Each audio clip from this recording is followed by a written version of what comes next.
तो चलिए आगे बढ़ेंगे। दरअसल प्रधानमंत्री मोदी ने बिहार के दरभंगा में एम्स की नींव रखी।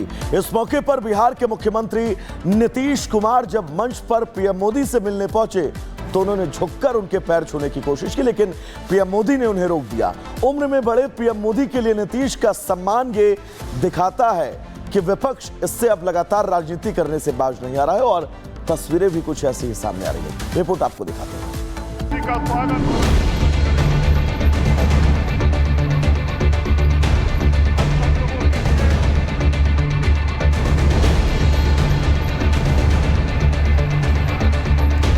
नीतीश का संस्कार क्यों घमासान?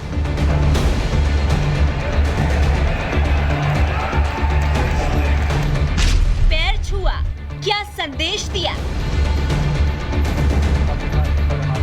प्रधानमंत्री नरेंद्र मोदी आज बिहार के दरभंगा में मौजूद थे। दरभंगा को पीएम ने एम्स की सौगात दी, जिसका इंतजार दरभंगा को सालों से था। लेकिन एम्स से ज्यादा चर्चा आज बिहार में इस तस्वीर की रही।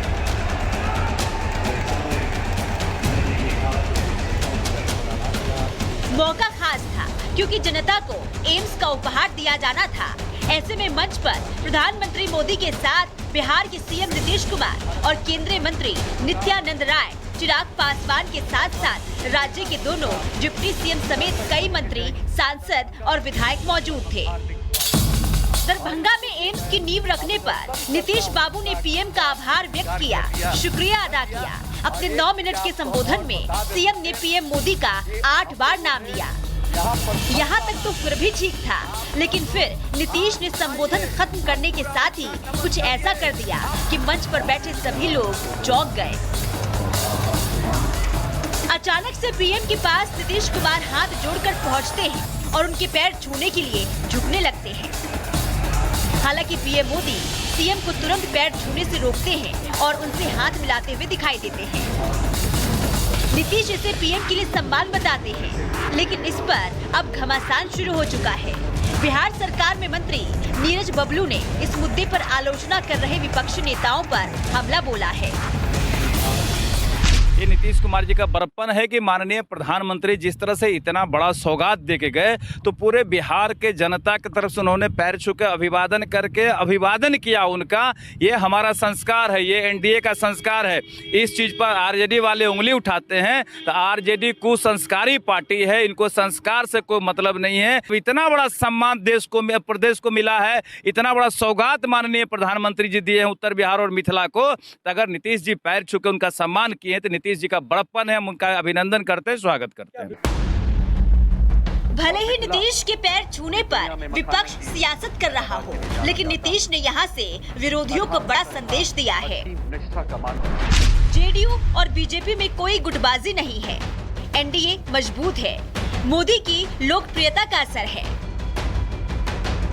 हालांकि ये पहली बार नहीं है जब नीतीश कुमार ने ऐसा किया हो। इस साल जून में नीतीश कुमार ने संसद के सेंट्रल हॉल में मौजूद सभी लोगों को तब चौंका दिया था जब उन्होंने मोदी के पैर छूने की कोशिश की। इसी साल अप्रैल में नवादा में लोकसभा चुनाव की रैली में भी उन्होंने पीएम मोदी के पैर छुए थे। बहरहाल नीतीश कुमार ने विपक्षी दलों को बड़ा मैसेज देने के साथ ही ये बता दिया है कि जेडीयू और बीजेपी सब एक साथ है और आगे भी साथ रहेंगे और मजबूती के साथ आने वाला चुनाव भी लड़ेंगे। नीतीश ने ये साबित कर दिया है कि एनडीए के नेता मोदी हैं और उनके दिल में मोदी के लिए सम्मान है। Bureau report, Republic Bharat. तो चलिए दर्शकों, गुड मॉर्निंग भारत में आगे बढ़ेंगे। बात हिमाचल प्रदेश की करेंगे, जहां पर हाईकोर्ट की ओर से मुख्यमंत्री सुखविंदर सिंह सुक्खू के नेतृत्व वाली सरकार को बड़ा झटका लगा है। दरअसल हाईकोर्ट ने सीपीएस यानी मुख्य संसदीय सचिवों की नियुक्ति को असंवैधानिक करार देते हुए सभी 6 सीपीए को तत्काल प्रभाव से पद छोड़ने के आदेश जारी कर दिए हैं। यही नहीं, कोर्ट ने 2006 एक्ट को भी अब रद्द कर दिया है।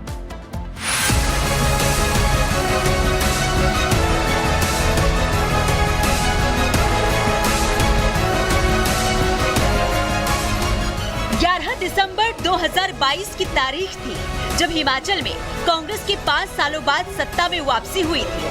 कांग्रेस के 40 विधायक चुनाव जीत कर आए और काफी जद्दोजहद के बाद सुखविंदर सिंह सुक्खू के नाम का ऐलान सीएम के तौर पर किया गया।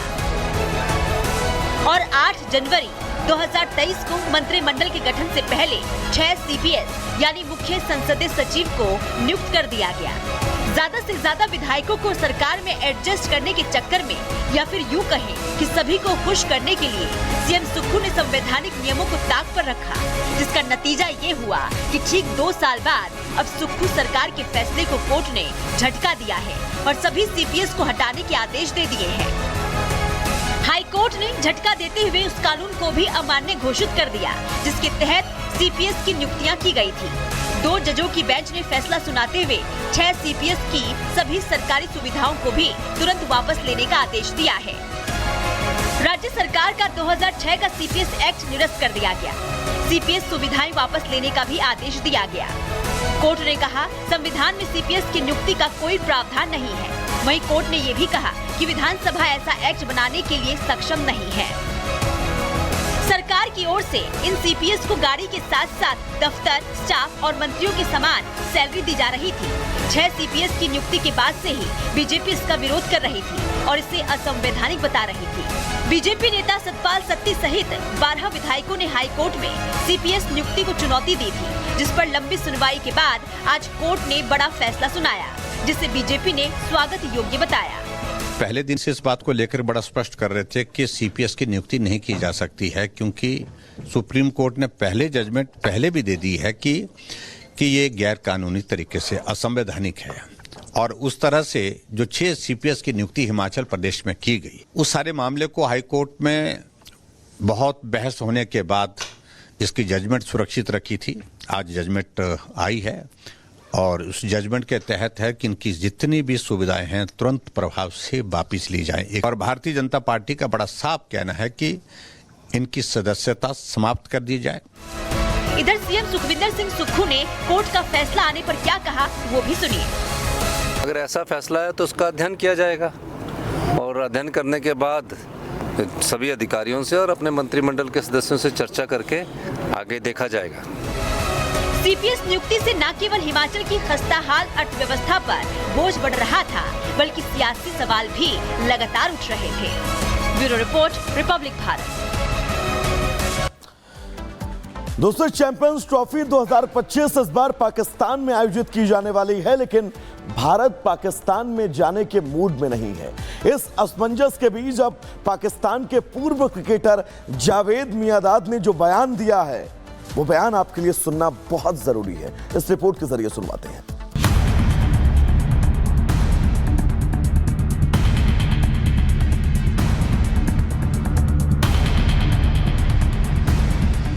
दुनिया भर के मोस्ट वांटेड दहशतगर्दों और उनकी तंजीमों को खुले आसमान के नीचे अपनी सरजमी पर पालने पोसने वाला पाकिस्तान, जो कि आतंकवाद को स्टेट पॉलिसी के तहत इस्तेमाल करता हो और दहशतगर्दी को ही अपना मिशन समझने वाले जिस पाकिस्तान को पूरी दुनिया बड़े अच्छे से समझती है, वो इन दिनों अमेरिका में भारत के दोस्त और उसके सबसे बड़े दुश्मन यानी डोनाल्ड ट्रंप की जीत से बुरी तरीके से बेचैन है। अमेरिकी राष्ट्रपति चुनाव में ट्रंप की जीत के बाद मियां शहबाज और उसकी फिसड्डी फौज के हुक्मरानों में खलबली मची है, तो कट्टरपंथियों में बौखलाहट साफ तौर पर देखने को मिल रही है। कट्टरपंथियों की इसी टोली के रैंकिंग में खुद को सबसे ऊपर देखने की हसरत रखने वाले पूर्व क्रिकेटर और दाऊद इब्राहिम के समधी जावेद मियांदाद ने जहरीली ताल ठोकी है। ट्रंप की जीत से जिन्ना लैंड में खलबली, दाऊद के समधी क्रिकेटर की नफरती जुबान।